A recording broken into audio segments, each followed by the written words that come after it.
Alright. Good evening, ladies and gentlemen, and Salutations, kids. we're here at Match Lounge in Jeffersonville, Indiana for another episode of Fuck. That's a tasty beverage. Tonight we're going to be meeting with Jinx. We're going to be having a classic old-fashioned. We're going to take that next door, match it up with a nice cigar, see where the night takes us. Come on inside. Indiana, baby.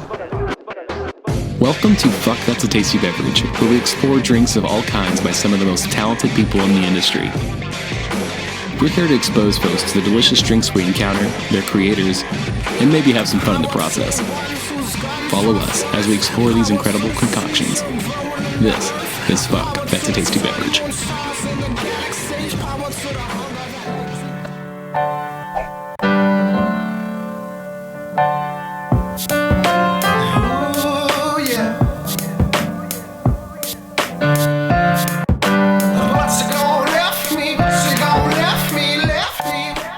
The reason I don't like the term mixologist is this. A mixologist sounds like someone who cares more about the drink they're making than the hand they're putting it into, and that's kind of what bartending was all about.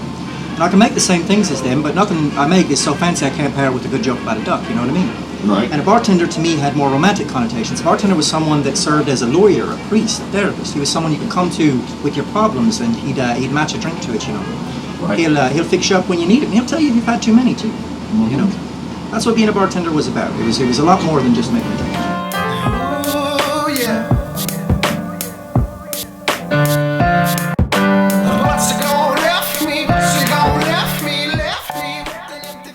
Where are you from anyway? What are your roots? What is your soil? Wisconsin? No, He's a badger. Oh, God. I don't know since I soiled myself. It's been Kinsale, Ireland is the answer that you're looking for here. It's in the southern part of Ireland.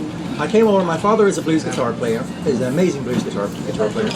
He played in Nashville, Tennessee and got a record deal. He played at a place called the Bluebird Cafe, which if you look it up, a lot of people have been signed there. After the record deal, someone made him an offer to buy some land in Indiana, which he calls it a farm.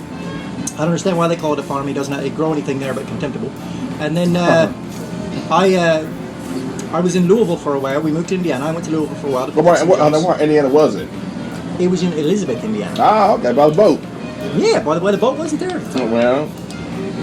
But it's an interesting part there. But anywho, I moved to Louisville, Kentucky, and I was at after all the jobs hadn't panned out, I was living out of a Honda Civic, playing blues guitar and drinking too much on the sidewalk, which happens. It's apparently happens to Irish guys as well.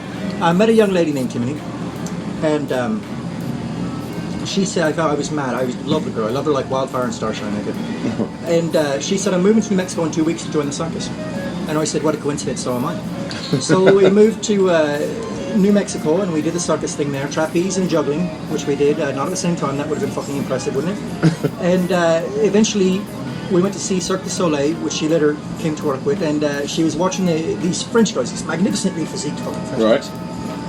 And she said, she was kind of looking pretty hard, you know. And I said, you don't have to stare. And she said, I'm not staring, I'm just taking note of their physique. And I said, well, you never take note of my physique. And she said, sure I do. I said, yeah, but it takes a much smaller fucking notepad, doesn't it? And so she went off to work with Cirque du Soleil, and she's living a great life. Absolutely gorgeous girl. Timothy, if you're ever watching this, call me after Julie Reagan does. But anyway, I came back to Louisville because it was a place that I was familiar with. I knew I could find work here. I had friends here. You know, ease the heartbreak. Louisville is perfect for fucking bourbon drinking, and bourbon was my drink of choice. Oh yeah. And I ended up doing the bartending career here. So that's what I ended up doing. I worked in nursing for a short while. I wasn't the best nurse. I worked third shift. Yeah, not so great. Not so great working third shift in nursing.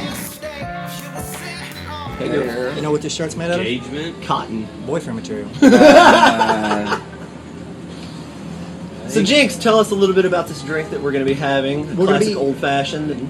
Classic old-fashioned. We're going to be having what is really one of the original cocktails. It was actually native to Louisville, Kentucky, is what the Courier Journal said back in the day. It was made for the Pendennis Club back in the day.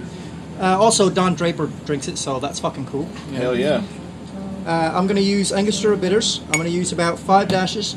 Some places use 2 to 3 dashes. I use a little more. I'm going to use Knob Creek rye whiskey. I do this because I like the way that the rye mixes with the Angostura bitters. It's, the spiciness is combined, you know. And back in the day, especially during the Prohibition, you couldn't really get good American whiskey. You were getting whiskey piped down from Canada. And Canadian whiskey is sometimes high in rye content. And we're going to use 0.25 of simple syrup.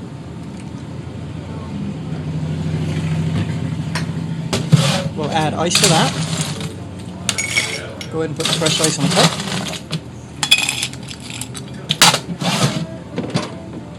I'm using these Woodford bourbon soaked cherries because they're fucking delightful. Mm-hmm. And they're soaked in Woodford. Woodford bourbon, yes sir. Mm. Give this a little stir. And then we're going to grab the strainer here.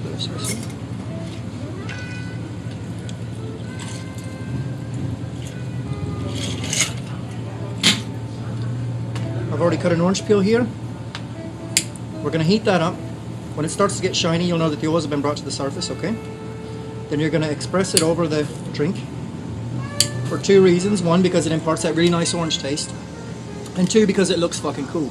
Now, a lot of places you're going to go to, you're going to get an old-fashioned where they're going to muddle the oranges and cherries in the bottom of them. That makes your drink a soupy mess. That's not technically an old-fashioned, that's technically a cobbler. And if we want a cobbler, we order a fucking pie, not a drink. Am I right? So,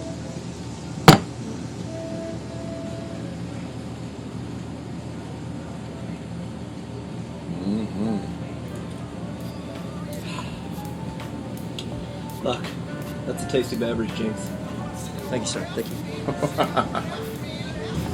Well, the old-fashioned is you know, if you'll pardon the stupid statement I made, it's as American as apple pie. Cocktails are a uniquely American innovation, and the old-fashioned was among the first cocktails. You had Jerry Thomas making what he called an old-fashioned out of gin, and then after the Pendennis Club, they kind of put a spin on what was just originally a whiskey cocktail. Here's a funny thing, they originally used it as a breakfast cocktail too. It was the first thing you were supposed to have in the morning because it goes great with fucking Wheaties or whatever. Sounds good to me. But number one, because it's a staple. Number two, because a lot can be said about you based on your choice of drink. The Old Fashioned is a classy drink. It's a simple drink. It's a no frills, no bullshit kind of drink. And generally, that's the kind of man I think most people want to aspire to be. You know, or the kind of lady that most men want to aspire to be. But it's it is what it is. It's a classic Old Fashioned.